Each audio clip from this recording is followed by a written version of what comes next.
Revivre sa première fois. Une envie éprouvée par beaucoup.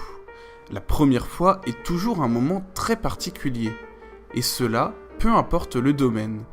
Et le speedrun n'en fait pas exception. Que ce soit la première fois que l'on regarde une run ou qu'on en réalise une nous-mêmes. Et c'est de cette deuxième option que nous allons traiter aujourd'hui. Notre première run.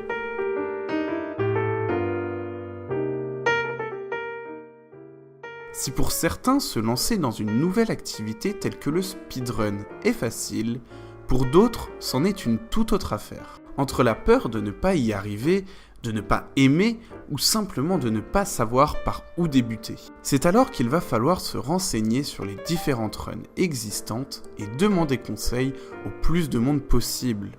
Et traîner sur speedrun.com ou Twitch en est un bon moyen. Mais c'est alors qu'une multitude de conseils vont nous être donnés, n'étant pas forcément de bons conseils. Nous entendons souvent, il faut commencer par un jeu court, ou du moins pas trop difficile pour ne pas s'énerver ni se décourager. Ce qui n'est pas spécialement vrai. Tout d'abord, la difficulté d'une run est une caractéristique importante, et cela est également vrai pour le jeu vidéo de manière générale. Certains préféreront découvrir le monde de bord de ciel en mode facile pour la détente et l'exploration, tandis que d'autres y trouveront aucun intérêt, préférant se défier sur un Dark Souls.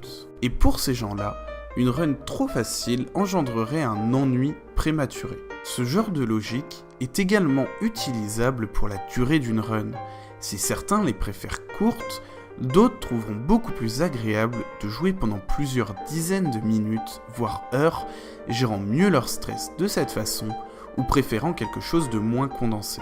Une autre approche est celle de commencer par un jeu du cœur, un jeu que nous aimons tout particulièrement, puisque qui dit speedrun dit beaucoup de temps passé sur le jeu. Mais encore une fois, ceci n'est pas totalement véridique.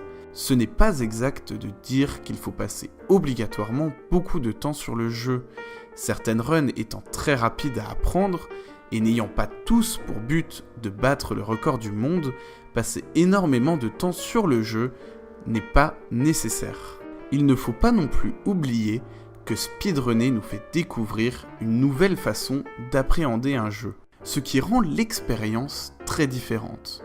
Et dans certains cas, nous donne l'impression de jouer à autre chose. La première fois que l'on joue à The Talos Principle, celui-ci nous paraîtra comme un jeu de réflexion. Le speedrun, quant à lui, nous montrera un jeu de parcours. Et c'est alors que l'on peut détester une œuvre en tant que joueur normal, mais l'adorer lorsqu'on l'on run celui-ci, et réciproquement. D'autres méthodes peuvent nous faire commencer cette discipline. En effet, il existe des événements poussant le joueur à se lancer. C'est le concept, par exemple, du 12 Hour Challenge, durant lequel vous avez 12 heures pour apprendre à speedrunner et à réaliser sa première run. Mais ceci n'est pas le seul événement. Diverses compétitions existent, aidant les nouveaux venus, leur proposant directement les jeux auxquels jouer et en leur fournissant un encadrement. Ceci nous permettant de commencer à plusieurs pour ne pas se sentir seul. Et de cette manière, nous pouvons nous faire un avis sur la pratique. Mais tout n'est pas rose.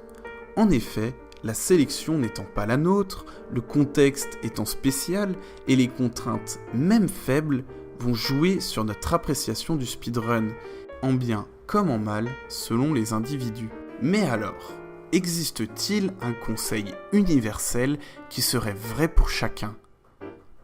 Il est compliqué de répondre à cela, mais ce qui est sûr, c'est que la meilleure façon de se faire un avis sur le speedrun, c'est d'essayer par soi-même.